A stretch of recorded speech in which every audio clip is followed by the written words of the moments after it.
Hi there and welcome to another episode of Life on Lockdown with me, Jonathan Pitton, where I'll be bringing you all things mental health and well-being whilst the UK is on lockdown. The theme of today's episode is around how to maintain a positive outlook. Each day when we switch on the news or open the newspaper, we know it's going to be negative news. And this negative news can have an impact on our thinking process. And our thinking process has an impact on our mood.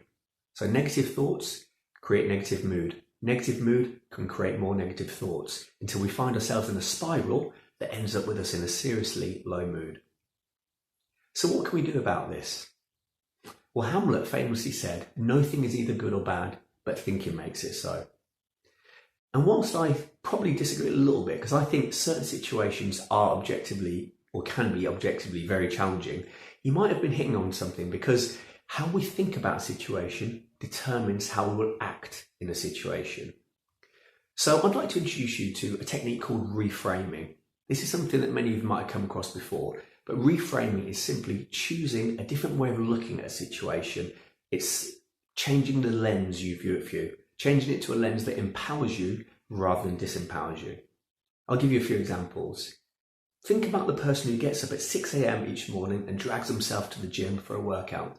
Now, they could see that as getting up in the morning to go for a workout, or they could see it as getting up in the morning to go for a workout to improve their quality of life, or getting up in the morning to go somewhere to set a good example for their children.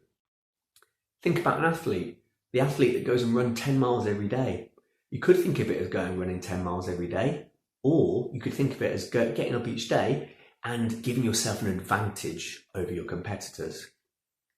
For me personally, I've chosen to look at the whole situation as an opportunity to get better with technology, more familiar with it and more comfortable, rather than thinking of it as being confined and on complete lockdown. This for me has helped me feel more empowered in the situation. So just to recap, a reframe is just changing the lens. It's looking at something in a different way, in a way that empowers rather than disempowers you. So have a good think. How can you reframe this current situation for you into one that feels more empowering rather than disempowering? So that's all for this episode of Life on Lockdown. Hopefully it's been useful for you. I look forward to speaking to you again soon. And in the meantime, keep calm and carry on.